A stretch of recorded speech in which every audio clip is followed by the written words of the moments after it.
जिन्हें आपने टीवी पर देखा है, जिन्हें आप सोशल मीडिया पर फॉलो करते हैं, अब उनसे मिलने का समय आ गया है।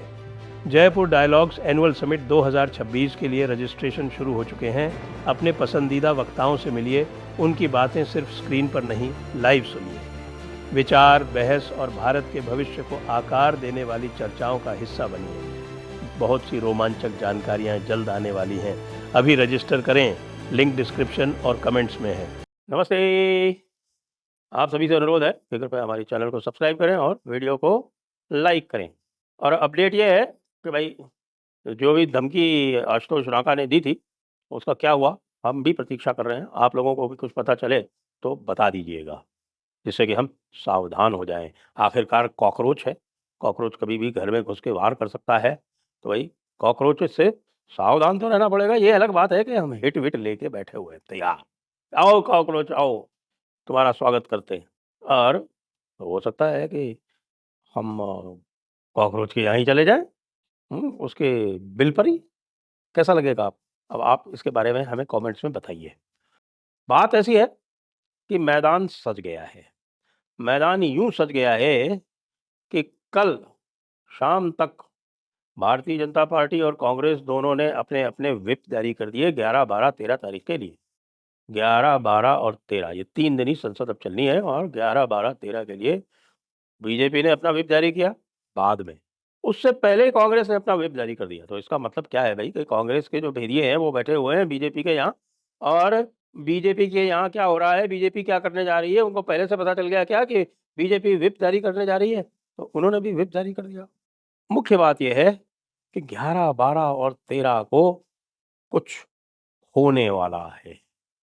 अब आप कहेंगे कि फिर से मत लिख देना कुछ बड़ा होने वाला है। अरे भाई कुछ बड़ा ही तो होने वाला है। जब तक कुछ बड़ा नहीं होना होता तो ये व्हिप क्यों जारी होते? और किसी ने नहीं जारी किया। अभी कांग्रेस ने, बीजेपी ने, इन दोनों ने अपने अपने व्हिप जारी कर दिए हैं कि भाई यहाँ पर आप उपस्थित रहेंगे। लेकिन सवाल ये है कि भाई कांग्रेस वाले उपस्थित तो रहेंगे, लेकिन वो उपस्थित रह के अपनी सीट पे बैठेंगे कि नहीं बैठेंगे, इसका कोई व्हिप जारी नहीं हुआ है। कि वो डिसेंट रहेंगे या नहीं रहेंगे, वो अनुशासन में रहेंगे या नहीं रहेंगे, वो सदन के नियमों का पालन करेंगे या नहीं करेंगे, वो स्पीकर की बात मानेंगे या नहीं मानेंगे, इसकी भी कोई गारंटी नहीं आई है। तो 11, 12, 13 को अब क्या हो सकता है, उसके जो अलग-अलग सिनेरियो हैं अ, वो अब हम डिस्कस कर सकते हैं आपसे। क्योंकि आप देखें, मैं जो देख पा रहा हूँ, जो मेरा अनुमान ये है कि 11 तारीख को सदन में आएगा संविधान संशोधन और डिलिमिटेशन बिल लोकसभा में। क्यों?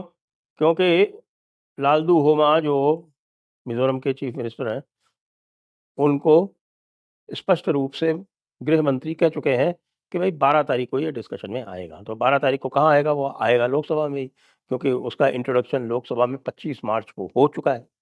तो 25 मार्च को जो उनका, चूँकि इंट्रोडक्शन लोकसभा में ही हुआ है, तो लोकसभा में ही होगा। तो इसका मतलब 11 तारीख को क्या होगा? 11 तारीख को फिर रिज़र्वेशन और डिलिमिटेशन बिल आएगा। लेकिन समस्या ये है कि विमेन्स रिज़र्वेशन और डिलिमिटेशन बिल आएगा तो कांग्रेस पार्टी तो व्यवधान डालेगी ही डालेगी, जैसा कि अभी तक करती आई है। तो क्या भारतीय जनता पार्टी उनके ऊपर एक्शन लेके उनके बिना संसद चलाने के लिए तैयार है? कांग्रेसी बीइंग कांग्रेसी तो ये करेंगे। क्योंकि आप यदि किसी भी प्रकार की अपेक्षा रखते हो राहुल गांधी से कि वे संसदीय कार्य के प्रति किसी भी प्रकार गंभीर हैं, तो ऐसा नहीं है। क्योंकि एक छोटी-सी ईगो है जिसको वो बहुत बढ़ा-चढ़ा के पेश करते हैं। इसके अतिरिक्त वे अत्यंत अहंकारी हैं। वो जो अहंकार है उनका, वो यहाँ तक है, इस परले और हद दर्जे तक है कि उनका ये मानना है कि वही सहज रूप से भारत के प्रधानमंत्री होने चाहिए और नरेंद्र मोदी ने उनकी जो कुर्सी थी, जो उनके परनाना ने उनको बख्शी थी, उसको नरेंद्र मोदी ने चुरा लिया है। कि नरेंद्र मोदी जो हैं, ही इज़ एन इम्पोस्टर। वो इस कुर्सी के लायक नहीं है। The entitled dynast is the only one who deserves to sit on that chair. तो वही एंटाइटल्ड डायनेस्ट हमारे राहुल गांधी हैं। तो मुझे भारी इसमें संदेह है कि 11 तारीख को अगर ये बिल लाया जाता है तो सदन जो है वो व्यवस्थित हो पाएगा। बड़े मज़े की बात ये है कि आज मैंने एक प्रमुख चैनल पे एक बहुत ही वरिष्ठ पत्रकार, जी, बहुत ही वरिष्ठ पत्रकार, नाम नहीं लूँगा, बुरा मान जाएँगे, बल्कि शो बता देता हूँ, कहानी कुर्सी की, सॉरी कहानी कुर्सी की नहीं, वो क्या है वो, कॉफ़ी पर कुरुक्षेत्र। उसमें उनको ये कहा पता सु कहते सुना कि भई ये जो संविधान संशोधन बिल है वो जॉइंट सेशन में लाया जा सकता है। भाई साहब, थोड़ा-सा संविधान पढ़ लिया जाना चाहिए। जॉइंट सेशन में संविधान संशोधन पास नहीं होता है। धारा 368 में साफ-साफ लिखा हुआ है कि दोनों को अलग-अलग पास करवाना पड़ेगा, दोनों हाउसेस से अलग-अलग। ईच ऑफ द हाउस लिखा हुआ है। By not less than 2/3 majority of the members present and voting and by a majority of the total membership of that house has to be passed separately in both the houses. तो ये बिल्कुल स्पष्ट रहे कि क्योंकि किसी एक बड़े प्लेटफॉर्म पे इस तरह की बात आई है तो मैं आप लोगों को बिल्कुल स्पष्ट कर देना चाहता हूँ कि संविधान संशोधन में ज्वाइंट सेशन का कोई प्रावधान नहीं है।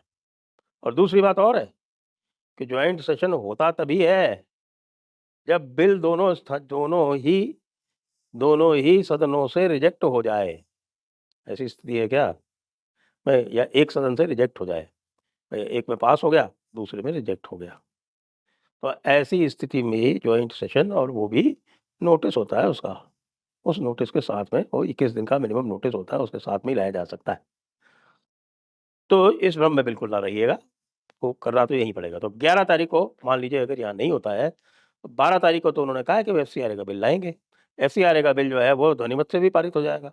12 को यहाँ पारित हो जाएगा, 13 को राज्यसभा में हो जाएगा। जो रिजर्वेशन और डिलिमिटेशन बिल की जो समयावली है, जो इसका जो कालक्रम है, वो कालक्रम इस प्रकार होगा कि वो 11 तारीख को यहाँ लाया जाएगा लोकसभा में और 12 तारीख को उसको लाया जाएगा राज्यसभा में। और उसके पीछे-पीछे एफसीआरए 12 तारीख को लोकसभा में, 13 तारीख को राज्यसभा में। तो 11, 12, 13 तीनों दिन के लिए व्हिप जारी हो चुका है। अब हम ये सोच रहे हैं, जी, मैं भी सोच रहा हूँ, संभवतः आप भी सोच रहे होंगे कि भारतीय जनता पार्टी ऐसा रिस्क क्यों ले रही? क्या कोई बातचीत हो गई क्या? राहुल गांधी वो चीज़ नहीं है जो मान जाएँ, एक बात, चलो। और यदि मान जाएँ तो मान के उसी प्रकार का व्यवहार करें, जो बात उन्होंने मानी है, ऐसा भी नहीं। तो फिर क्या ऐसा हो सकता है कि 11 तारीख को यदि सदन व्यवस्थित नहीं रहता है, तो जो अव्यवस्था फैला रहे सांसद हैं, उनको संसद से बाहर किया जाए? किया जा सकता है। ऐसे सारे सांसदों को निलंबित कर दो, बाहर भेज दो। ज़्यादा उठा पे वो करें तो अब देखो आप, राहुल गांधी का जो तिलिस्म था, जिसमें आज तक कभी पुलिस ने उनके हाथ नहीं लगाया था, वो तिलिस्म तो अब टूट चुका है। अब तो राहुल गांधी को पुलिस वाले बार-बार हाथ लगाएँगे, बार-बार उनकी टांगा-टोली करेंगे। बार-बार उनको बस में डालेंगे, बार-बार उनको डिटेन करेंगे, बार-बार उनको अब ले जाएँगे।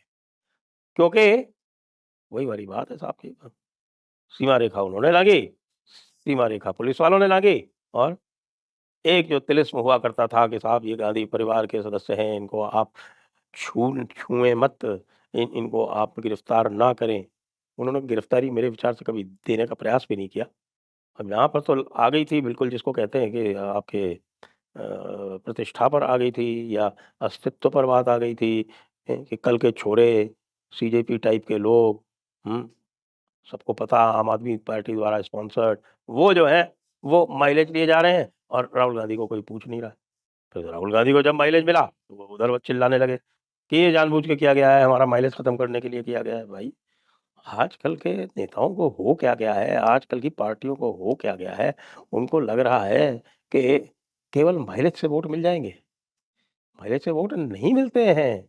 माइलेज से वोट मिलता होता तो भाई हरियाणा आराम से जीतती कांग्रेस। उसके पास बहुत माइलेज था। लेकिन भारतीय जनता पार्टी अंदर-अंदर काम करके और निकाल ले गई। उन्होंने माइलेज का चक्कर नहीं रखा, वो सीधे वोटर के पास पहुँच गई और वोटर का दिल और दिमाग उसके ऊपर कब्ज़ा कर लिया। खेल खत्म। यही काम महाराष्ट्र में हुआ, यही काम बिहार में हुआ, और सबसे बड़ी बात बंगाल में हुआ। मैं फिर वही बात कहूँगा जो मैं पहले कहा था। मैंने कहा ये जो आप देख रहे हैं ना, चाहे ये सीजेपी हो, सीजेपी का लिंक तो अब एफसीआरए से बिल्कुल स्पष्ट हो चुका है। जिस प्रकार से एफसीआरए को लेके, अमेरिका से लेके और पूरा आपके अ, बर्मा तक खलबली मची हुई है। उसको देखते हुए तो ये स्पष्ट है कि भैया ये एक ग्लोबल बॉम्ब फेंका है मोदी जी ने। हालाँकि बड़े मज़े की बात है कि जो एफसीआरए बिल आ रहा है, जो मुख्य कार्य हैं वो सारे हो चुके हैं। पिछले एफसीआरए बिल में हो गए, जो अभी नियम लागू किए गए उसमें हो गए। अब तो केवल इतना सा ही है कि भई एसेट्स जो हैं उनका क्या होगा? एसेट मैनेजमेंट के लिए ये लाया जा रहा है बिल। ये इतनी बड़ी चीज़ नहीं है। लेकिन चूँकि तार सीजेपी से जुड़े हैं, तो सीजेपी के साथ-साथ इधर एफसीआरए बिल पास होने के लिए देखिए क्या कहते हैं आके लोग बाग, साहब इसको विथड्रॉ कर लीजिए, चर्च के लोग हैं, इसको विथड्रॉ कर लीजिए या फिर इसको जेपीसी में भेज दीजिए। बहुत खूब। चलिए, अब 2 दिन का समय और है। शनिवार और रविवार का अवकाश है, पार्लियामेंट में भी, सुप्रीम कोर्ट में भी। अब सोमवार को मैदान फिर से जुटेगा। सच तो गया ही है, आगे देखते हैं। जय हिंद, जय भारत, वंदे मातरम।